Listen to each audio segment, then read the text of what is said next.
Welcome to the Consultants Way podcast, your go-to resource for all things professional services consulting. Brought to you by McMahon and Ransford, a strategy consulting firm with over 30 years of experience helping B2B organizations achieve sustainable growth, and the Consultants Way, the leading comprehensive consultant development program. Hosted by Dean McMahon and Anthony Paluska, we share expert insights, firsthand experiences, and conversations with industry leaders on the topics that interest you most. The views and opinions expressed by guests on this podcast are their own and do not necessarily reflect the views or positions of their employer, company, or affiliated organizations. Welcome back to the Consultants Way podcast. Anthony Paluska, Dean McMahon. Dean, how's it going? It's going really well. I'm doing my weather report, and unfortunately for the next several months, it's going to be the same weather, hot and humid. Although for the weekend coming, we're going to actually go away, so I'm pretty excited about that. Well, we're not going very far. We're just going to San Antonio, but at least we'll sweat somewhere different. Also hot. Yes. Yeah, yes. I understand you don't sleep at night now. Is that true? The last 3 nights have not been great. Yeah, my oldest daughter has been waking up and full of energy at 3 a.m. and just, It doesn't go back. She'll go back, and then 10 minutes later she'll be like, "Hey, is it time to wake up yet?" No. Okay, we'll go try this again. 10 minutes later. And so yes, I've been dealing with that a little bit today. Are you? Maybe you're not interested in this at all, but are you following any of the World Cup? Oh yeah, for sure. All right. So Team USA plays today. Hopefully, right by the time this airs, we're still playing, and that would be great news. So I'm excited about that. But I'll stay up and I'll watch it, and then my daughter will wake me up at 3 a.m. and we'll do this all over again. I was just staying on the World Cup. We'll get to what we're talking about here in a minute, but staying on the World Cup, I had several calls with Europeans early this morning, as happens because of the time difference. And to a person, there were 3 calls. To a person, everybody talked about people they know who have visited America that now see America in a much more positive light. And I think that's great for the World Cup, right? And it's part of why we do things like the Olympics and the World Cup, to get to know each other. Yeah. There's this entire trend, I guess you would call it, that's happening. I think it's primarily happening on TikTok and Instagram and some places like that, that are all these Europeans that have come over, not just Europeans, although it's predominantly Europeans that have come over, and their experiences and sharing their excitement or whatever, right? All these positive things, kind of like what you're alluding to. And it's become, my wife kept finding herself, the algorithm kept finding these things for her, and she was watching them and she's like, "I love it." She's like, "The people from the Netherlands are in Houston and the Dutch people love it, and here's all the things they said." And I was like, that's great. And I was like, it's really interesting that you keep finding these things. And then I think the Wall Street Journal, it was like the very next day, this is like 2 weeks ago now, posted that like it's a huge thing and everybody's been sucked into it, and it's not just my wife that's watching all this stuff. And so I get all the updates secondhand, and yeah, it's been great.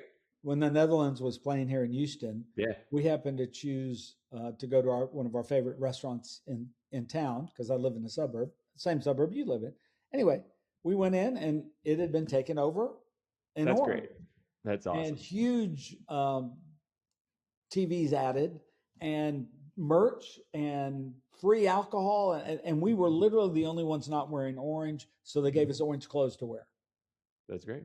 That's great. And those people couldn't have had a better time. Well, I saw everybody getting ready for the Ecuador watch party yesterday, I think it was, and they lost to Mexico, but the people couldn't have been happier before the game started. So there you go. Yeah. All right.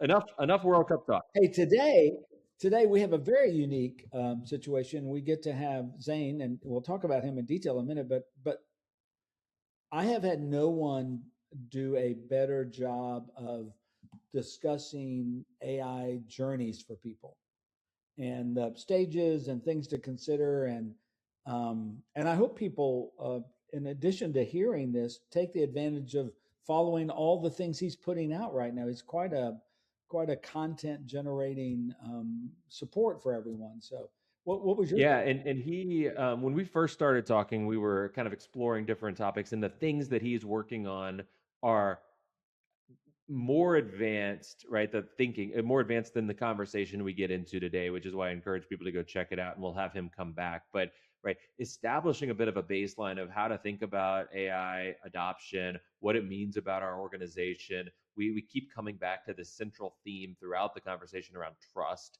and how to make sure that we trust our AI and our agents, and how to make sure that we're using this to build trust with customers on this new venture and frontier for them that sometimes feels risky.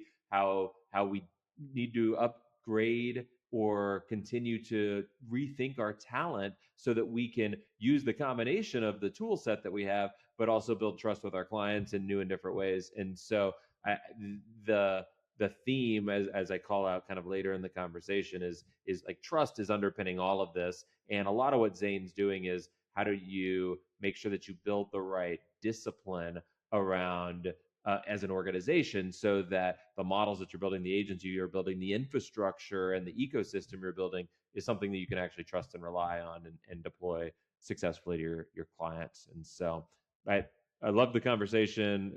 There's a lot more we can dive into, and Zane is actively sharing a lot of that content now. And so I do encourage people that they get something out of the next 30, 40 minutes or so to go and hear more and comment on it. And if you want deeper dives from us with Zane, we're happy to have him come back if that's what everybody's interested in. And I think they will be. So with that as a bit of a setup, let's share our conversation with Zane Shirazi. Hey Zane, welcome to the show. It's great to be with you, Anthony, today. Yeah, no, excited to have you. Excited to dive into the conversation that we have in store here. So, like I tell everyone, right? We will have introduced you on the front end, but I'd love for you to do a better job than we did. So please yeah, much introduce better, much better, much better. introduce yourself to the audience, and explain a little bit about your role and background. Of course, I'm a director at Microsoft Product Management. I've spent over 2 decades in services, customer success, enterprise transformation. I've had the opportunity to lead anything from services portfolio transformations to customer success programs and everything in between. No, that's great. That's great. And you've been with Microsoft for a long time, and as you say, you've played in the professional services and the services space, and you've kind of led the or participated. I might be giving you too much credit. Led the organization through big transformational efforts here, and I do want to talk about that as part of the show today, specifically around AI and how that's transforming and essentially kind of dominating all the conversations that so many organizations have been having over the past year. Um, Share a little bit of kind of your thoughts on where we are on that journey across the board, but you could speak specifically to Microsoft as well. Yeah, well, I'll talk about my experience generally, what I see in the industry, what I believe is happening as well. First thing I would like to say is AI is not just technology change. And you've heard that people say that every single time every new technological advancement comes in, we often say that. But I truly believe that AI isn't just technology change. It's changing how services organizations are going to create value, deliver outcome, and build trust with the customer. And trust is fundamental for services organization with customer to drive that level of adoption and confidence in what they're building, like it will behave what we said is going to behave. So that is a huge change that we're seeing in the industry today. Yeah, when you say that, I mean, I kind of immediately think, you know, about people view it, right, that you can say it, we can all say that AI is more than a technological change, but immediately people then go back to viewing it as the technology, right? What AI technologies are you doing? What things are you doing technologically to make AI part of your delivery systems or your operating model or whatever the case like that may be? Do you think at its core AI actually creates trust, or does it create the initial illusion of a bit of a distrust between a vendor and a customer, or a partner and a customer? How do you think about that? Because you did mention that trust is a key part of like kind of how we're reshaping how AI fits into our models. Yeah, that's a great question. So let me just take a more broader look. Like my perspective is very simple. The traditional technology that we have worked through over a number of decades is deterministic in nature. We knew one plus one will always mean two. We could hard code that experience. We can build that experience that we thought and what we believe it's going to do. And system did it for most part. Now we're moving into technology which is probabilistic. One day, and I'll give you my personal example as well. So I've been deep into building agents and agents that transform our business models as well and working through that. And as you know, I've been a consultant long enough, and your listeners and others too as well. We spend a lot of time on building demos, and the day comes in, and we'll do demo, and demo is not working. So in my case, we built this fantastic custom agent that provide the intelligence to customers, and everything was is working. And I used the prompts, everything is fantastic. I went to bed. Next in the morning, I tried, and I had a very different response to the same prompt. And I thought maybe agent had a rough night last night. It was outlaid. You don't know. But like me, last night, for the second night in a row, I have a 6-year-old daughter, and she woke up at 3 in the morning and decided not to go back to sleep. And so, hey, that maybe the agent has a similar problem. Maybe it does. So the bottom line is that we're moving from a deterministic systems that we got used to probabilistic. It's a change. Technology moves fast, but humans feel slow or move slow. So that is something we need to understand the change and why the change is coming. And instead of fighting the change, we need to understand how to work with the change because when it works, it's magic. And so how do we keep producing magic every single time and not just once in a while? Yeah, and I love that you mentioned it like that, and we could dive into kind of the mechanics of how it works, and maybe even some things you've done to help improve the outcomes that you're getting and improve the consistency of those outcomes. But it's why I asked the question on trust because you hear a lot about it, right? AI's all over the news, but also in all the personal conversations that individuals are having, and you have some people that are newer adopters or kind of fringe use case adopters of it, right? They're not using it for much more than a chatbot and things like that. And because of its elegance in producing outputs, it feels like something you can trust really quickly, right? But then at the same time, you have the other side of, well, can we trust the organizations that are deploying this? And then you have examples like you where you've lived in this long enough to know where you should trust it and where you shouldn't, and what humans still have to do around it to make sure that we're delivering the right kind of output there. And so, right, there's just so many different variables that are in play there. And so it's interesting to hear kind of your thoughts on that. Yeah, absolutely. So let me just talk about the first order question. From last couple of years or few years, we've been answering the question on what is the right model? How should I use it? You know, how should I deploy Copilot? You know, how do I build my first agent? Like those are all great questions, but the question has now shifted is how do we scale AI? How do I operationalize AI? You know, how do we trust it? And how do we not only use it for chatbot and generation of general artifacts, but how do we use it to create business outcome? Because it's not a technology where you just say, I'm going to give a simple prompt. And, you know, there was a huge, a lot of leader in the industry came on record by saying, we're going to become prompt engineers. And, you know, that quickly faded away because prompts are prompts. There is a lot more need to do. Human judgment, creativity is going to be the key in terms of how we move forward. So we're moving from answering the first order question to the second order question. And I think the next question is becoming a lot more visible because a lot of experimentation has gone into building some of these systems and tools. Now the question is how do we operate that? Again, my perspective is very clear. Trust is not something that you install. Trust is something that you operate. So that is where the consulting business or services business is hugely beneficial for the customer as they think about scaling. We have to be going through the journey on them with them, how they experiment, how they deploy, how they operate. And operation is an ongoing mechanism that is fundamental to building trust.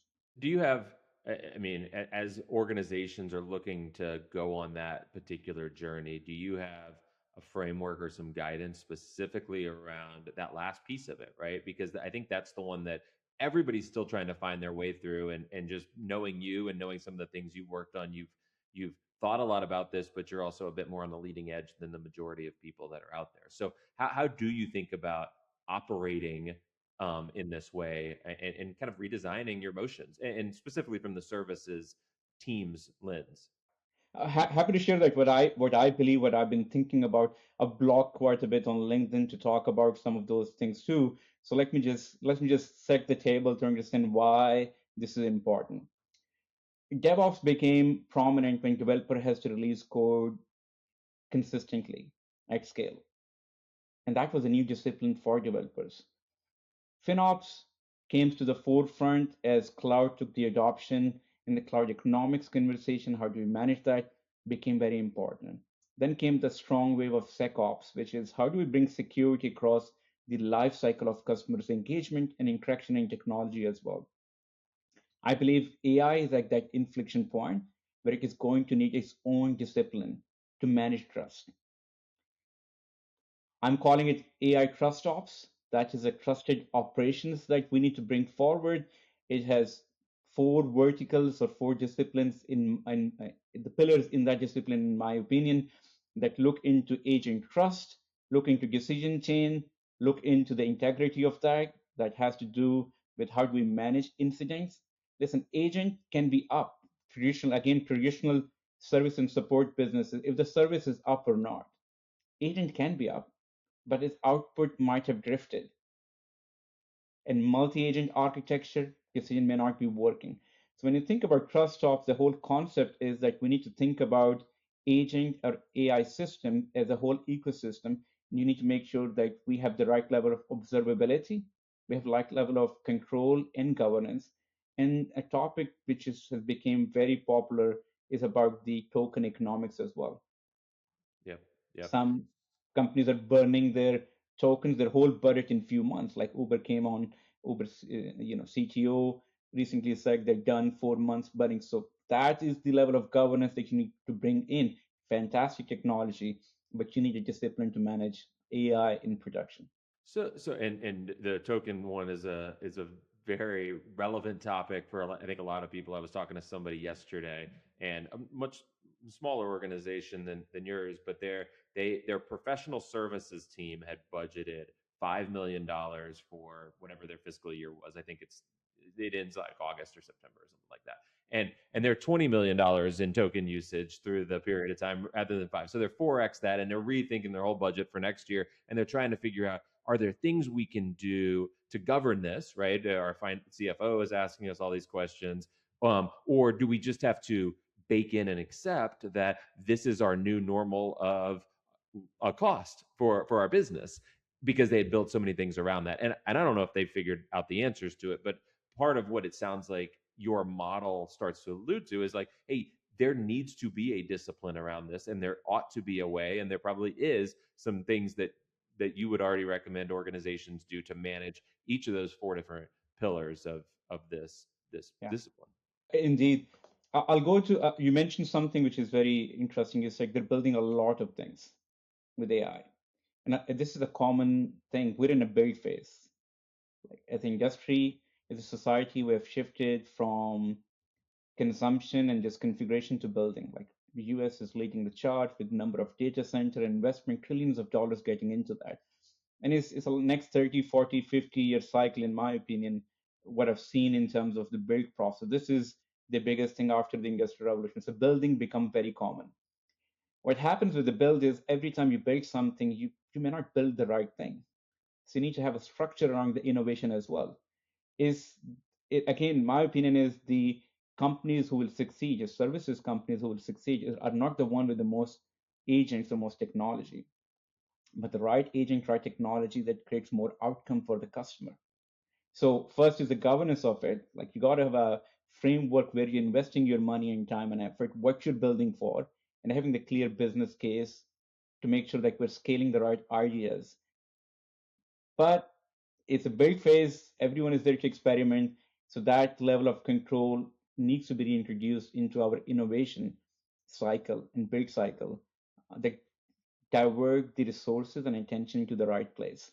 Yeah, that makes a lot of sense, and I agree with that concept there. I want to try and bring this into being really specific to professional services, specifically embedded professional services organizations. So the kind of to connect the dots a little bit as you think about this AI trust ops function that it needs to exist, or this discipline that needs to exist.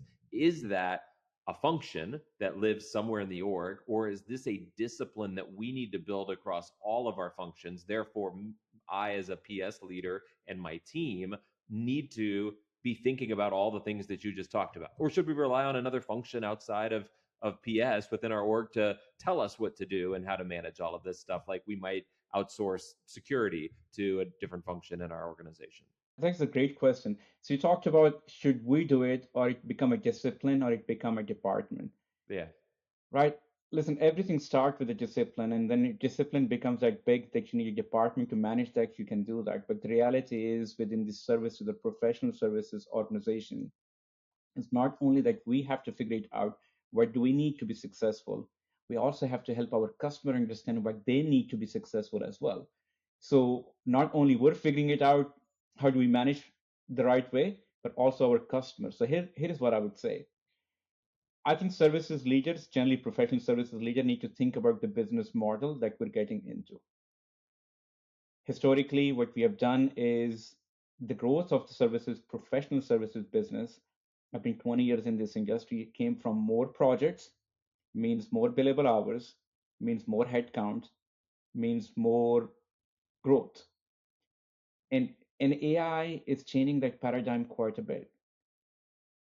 And with agentic experiences today, we can we can build things for our customers and have them pay for something that they didn't want to pay, or not have to ask them to pay for something that they didn't want to pay to begin with. Documentation, status reports, synthesizing basic data and information as well. And that doesn't mean that we need less consultants or architects. This means that we need consulting architects doing less of the low value tasks and then doing a more value orchestration and delivery for the customer. And that will start raising our bar with the customer as well and start talking about discipline. Start spending more time on the economics of token economics. And then as we build this discipline together as an industry, there's not one person or one team, it's a discipline that has to come through various channels. Then that will embed it, in my opinion, it should be embedded by different life cycle throughout the life cycle. If you put it in a department, that becomes a department thing. And culture shift does not survive, because if you say this is one department's culture, that doesn't transcend across the departments either. So for me, maybe it's not a department thing. It's certainly more of a life cycle thing in the journey of our experience with the customer.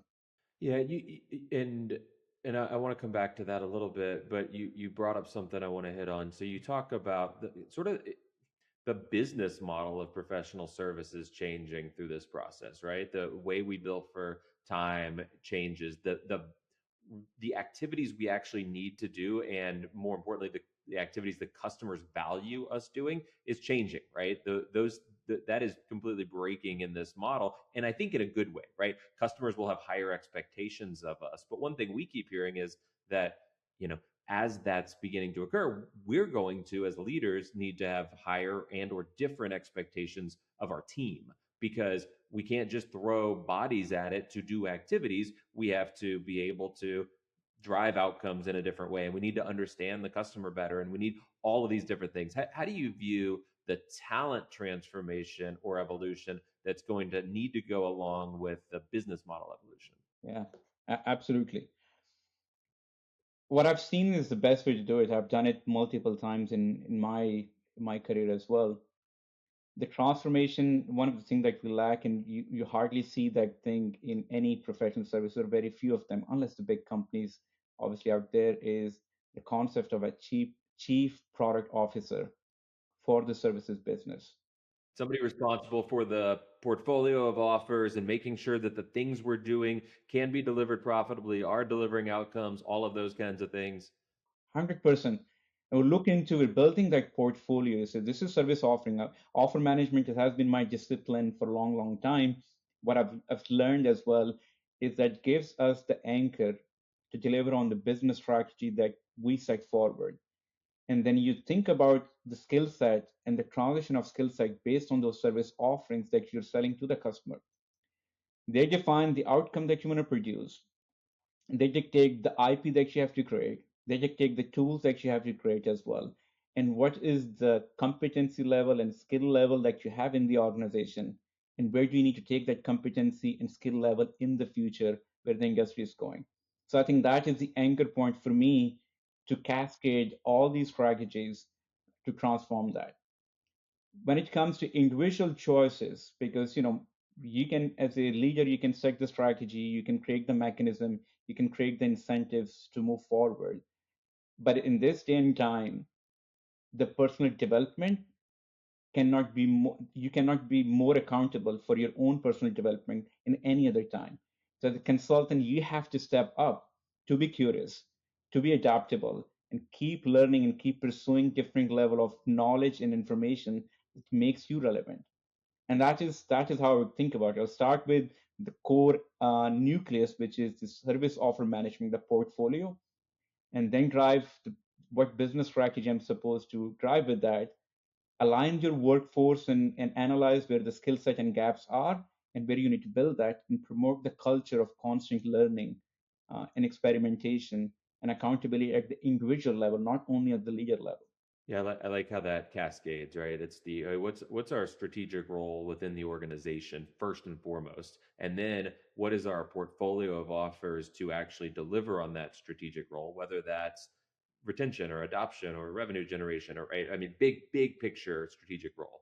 Then what are our service offers that meet the right segments that we're trying to target, that allow us to accomplish that objective, and then based on that service offering, all right, what is the outcome that we're trying to drive with that specific offering, right? What's the strategic purpose of that offering being in our portfolio? And then what are the resources and capabilities, and not just human skills, but just broad capabilities that we need to deliver on that. I also like how you were on the right individual at an individual level.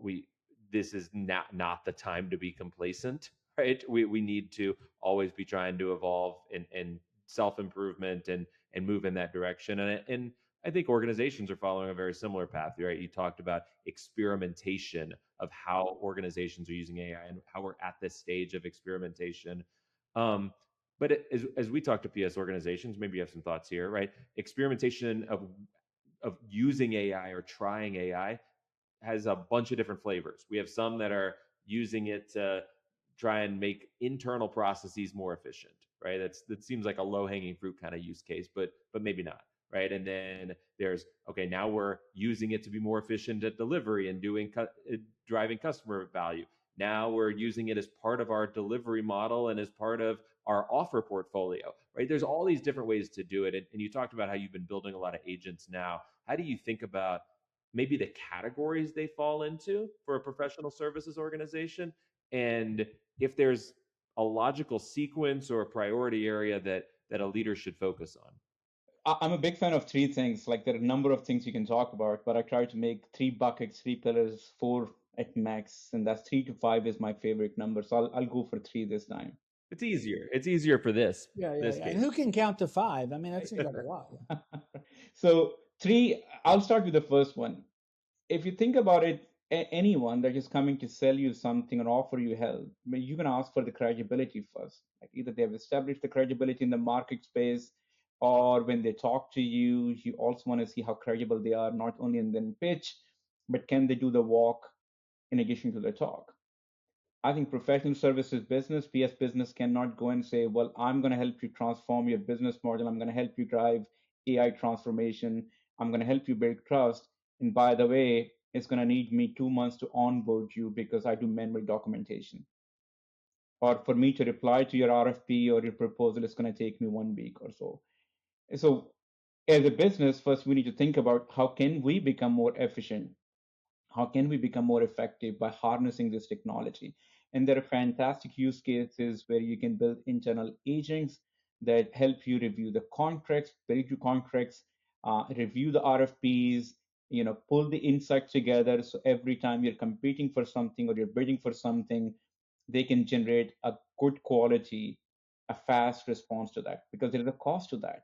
Every time you pursue a contract, there are architects, consultants, product managers scoping everything. So one part of that, how can you become very effective in terms of responding to the business opportunities and automate a lot of low value tasks? But not only that, create some level of intelligence, because AI is all about intelligence, it's artificial intelligence. So how do we use intelligence that we become smarter on that? So internal tooling becomes extremely important when responding to the business. The same pillar is your internal tooling. When you go do work, and when we work with a customer, are we using tools to drive faster onboarding, faster documentation, all of that? This is pure efficiency play, an intelligence play that every PS leader should think about. The second bucket of that is, as a professional services business, we have incredible amount of intelligence that sits in my head, your head, and Dean has ton of knowledge in this space on OneDrive and PowerPoints and Excel points everywhere. How do we bring all of that intelligence together that make us collectively more impactful? And that is about building platforms and agentic platforms that then you can offer to the customer. Not everything, every value and engagement needs to be human led. So create that platform. And if you have vertical expertise in that, in an industry or in a segment, it's fantastic. You build that. So that is the second pillar for me. Third is building the AI first offerings. Listen, I come from a long discipline and business line of building portfolio of services and offerings. Our portfolios cannot stay stale, offerings portfolio especially. They need to evolve to respond to the AI transformation that is happening. So third pillar is how do we modernize our portfolio for AI first, agentic first world. So those are the three pillars or three categories of transformation that I would recommend PS leaders to consider. Yeah, that's really good. That's good. They need a journey structure like that. I like that. And they're still stuck with, as you both said, once you're operating this way and you've been able to get the low value activities, which by the way become your technical activities also. You need to eventually be good with clients. And I think that's one of the biggest challenges in the transformation is, and no offense to our industry, we've hired for technical capability, Yeah, not client capability. yeah, 100%. And that is the biggest shift, and you know that's the biggest shift as a company, as a consultant, as an individual. The tools are able to do a lot more than humans were able to do because automation is collective intelligence. You're generating a lot more codes with the tools. You can produce all that stuff. I think where we did not practice a lot of muscle as an industry is human judgment, influence without authority, client relationship. And because we're so much busy, I was an architect in the field, a global architect. Like it's all about the technical quality assurance, the documentation. Are we positioning the right thing to the customer? What are my quality gates look like? Is my consulting are delivering the right thing or not? A long, long time ago, a decade ago, but that is still happening today. Whereas my role, where I was able to do a lot more influence for the company and for the customer, is sitting with the CIOs and CTOs and talking about their business strategy, what they should be using technology for, building relationship based on trust, not based on code. And that is the shift. Fortunately, unfortunately, it's a high climb for a lot of deep technical people that they are phenomenal in terms of what they're able to produce, but the human side of that, a customer side of that has to come forward. Yeah, and the theme of this conversation seems to be in and around this word trust and the topic of trust, because I like in your framework earlier, right? This idea of implementing these things yourself, right? The eat your own dog food. Although I never really like that. I think somebody in the UK told me they'd rather drink their own champagne. But either way, Oh, right? no, it must have Doing been a some of French these. person. Must have been a French person then, It because wasn't. It was they, not actually. I know, but they don't make champagne in the UK. But Yeah, but okay, that doesn't mean they don't drink it. But it wouldn't be their own, I suppose. yeah, yeah, yeah. Um, but but this idea of, in order to be credible and to have that trust, you have to be doing the things that you say you're going to take your clients on and leading them through, or else the process breaks down there, right? This belief of, okay, can this person really get me there if they don't do it? It's like if your doctor is overweight, right, as an example, and they're trying to teach you to lose weight. That's a and they're right. That's the similar kind of situation there. So there's trust in this specific piece of it, but then there's all that client management stuff that comes with it. And the thing that I think people miss too often, and you both were hitting on it, is um, just because we can say all the right things to the CFO, to the CIO, to the whoever that is, does not immediately earn us trust. There's all these other client management things that you picked up on over your career that allows you to build that trust, that intimacy, that relationship that ultimately results in the successful delivery of a program, that totally sit outside of the deep technical knowledge that you have on a topic. So you can't out educate them to earn trust. You have to do all the other things about managing a client relationship in order to make sure that they truly get the value and the outcome out of what we're talking about here. I'll share my own example just to bring it home because, 3 years ago, Microsoft and Google and others, all the technology leaders has been at AI. AI, while it seems like, Chat GPT just, brought it at the forefront, but the AI work has been happening 20, 30 years ago. It's not a very new technology in that sense. The leap was because we're able to do the inference and the GPU work and the memory work, and NVIDIA and others were able to get us there with the technology that we have today. What I was talking 5 years ago is very different than what I'm able to talk now because I've gone through the journey of building those agentic systems and modules and getting into the details of it, and getting my hands dirty, but also the leader I've seen and being humbled as well, building something that thought is going to work, and next day that didn't work, and then you go back and redesign and rework on top of that. You will not be able to show up in front of the customer. See why sometimes as a consultant you show up in front of the customer is when you speak, and if you have done that work, a lot of our customer, a lot of senior people can sense that. They can believe that. And there is polished scripts that we can generate through ChatGPT, Copilot, and pick your harness or the UI for the stuff. But you can, after 5, 10 minutes in the conversation, at least you can start seeing this is very synthetic information.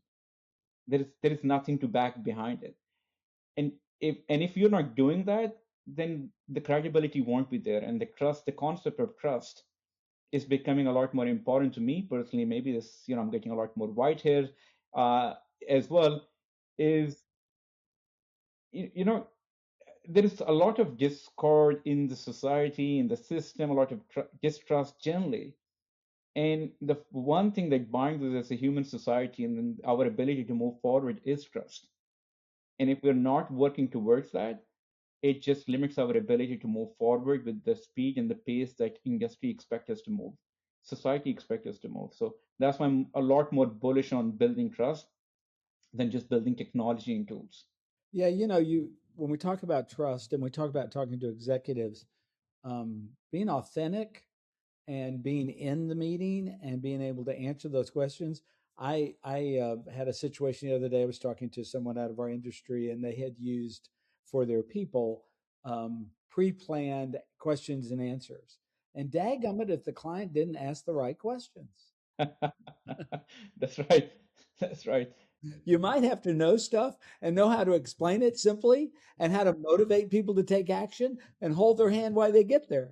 That's right. It's spot on. It's an amazing world that we want to open. And you said it so well. And I'm really enjoying this, by the way. I've taken more notes listening to you than I think I've taken on any session. But hey, this is real world, and we're helping real people make real changes. And it matters. It matters that we get them there safely and successfully. And I love the word trust. I love that. Yeah, that's very good.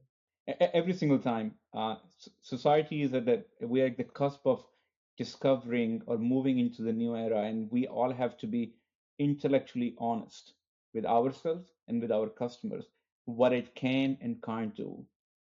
And sometime, and I say saying what you do not know or knowing what you don't know is half of the knowledge. So we just need to be both intellectually honest with ourselves when we present solution and may go to the customer, but also build trust and say, let's work together to find out.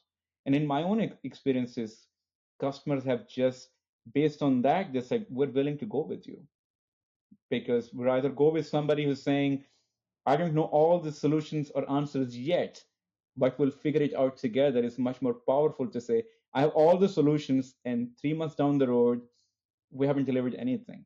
Yeah, yeah. I don't want someone naively entering into a relationship, right? Yeah. It reminds me of one time I was in New York meeting a new executive in charge of I don't know, an $18 billion company, and he asked me a question, and I was on the whiteboard, and I go, "Oh, I don't really know. I don't think I've ever been asked. I don't think I've ever thought about that. That's a really interesting question." He said that was the moment we built our partnership. Yeah. Yeah. Because it was an interesting question. And I've been doing this a long time. If you can ask me a question I've never thought of, I find that really fascinating. It Yeah. never thought about it. I go, that's a really great question. So yeah. So this has been really great. Do you have a couple of takeaways that you would like everybody to think about as we go? And I like to think of you as the guide to the transformation to an AI world. So do you have a couple of takeaways for us? Yeah, happy to do that. Again, I'll re-emphasize. I personally, before I go to takeaway, I love this conversation. I love the flow of this conversation and how do you guys host it, how genuine you show up in terms of the conversation and your desire to help your audience to get the true value out of it. There are a lot of places we can spend time, but if you spend time, hopefully this is valuable to the listeners and to you and others as well. Uh, from my takeaway perspective, I'll re-emphasize one thing. Don't just think about AI as another technology. This gives us an ability, especially I have been never more bullish and excited about this professional services business because our customer needs help today. They need help with experimentation. They need help with deployment. They need with operability of that, building their trust. So let's start thinking about how do we help them transform their business, not just deliver another technical project. And that's a big shift that we need to do. I think that's a very powerful message to end with. And Zane, you've got a lot of, as Dean alluded to, right? You have a lot of knowledge that we weren't even able to talk about in this conversation that you've been publicly writing about and talking about for in a minute or so here. Share a little bit about kind of what you're writing about now and where somebody could find it if they want to learn a little bit more from you. Yeah. Um, so again, I've spent quite a bit of time helping customer design, deploy, and configure things. As a consultant, when I started my career, as well as building portfolio and services as well. Now, what is more important is to answering the second order question. When AI goes to production, how do we continue to make sure that it is doing as intended, as we design, as we intend for it? And that is building trust with that. So AI trust stops. If not, please look me up on LinkedIn. I have the first blog there, which frames the discipline.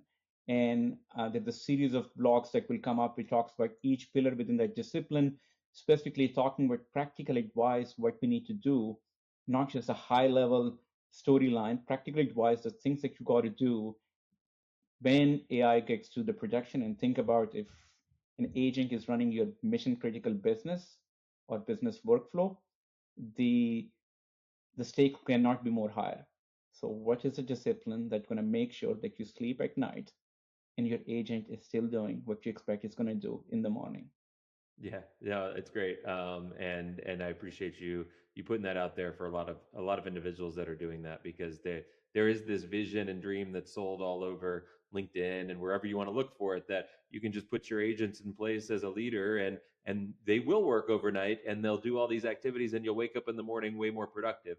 But as you've experienced and as many others have experienced, if they're not doing the right things and you can't trust them, then you might end up on the other end of your sleep with either nothing done that was valuable or worse, right? Something got done that you did not want to actually happen. So I appreciate you getting that out there and encourage others to go and take a look at it. So Zane, great conversation. Really appreciate you joining us and can't wait to do this again.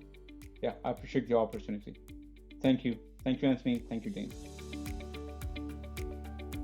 Well, I hope everybody enjoyed the conversation with Zane as much as we did. A bit of a kind of housekeeping note on all of these things. The Consultants Way is hosting a series of networking events for PS leaders across the country. We have 2 scheduled later in July in Chicago and Austin. If you're listening to this live in real time and you're located in one of those areas, please find us on our LinkedIn page and you can see all the details about when and where, and we'd love to have you out there. We'll also be doing several more throughout the country throughout the rest of the year. So if you're interested in us coming to your town, please reach out. If you want to hear more like this and you want to get this pushed into your feed on a regular basis every Monday, subscribe on YouTube, Spotify, Apple Podcasts. If you want to reach out to Dean or myself, either because you want a networking event in your town or you have suggestions about the podcast or anything else that's on your mind, you can find Dean or I on our respective LinkedIn pages, or you can always email the show at podcast@consultantsway.com. Thanks, everybody, and we'll see you next time.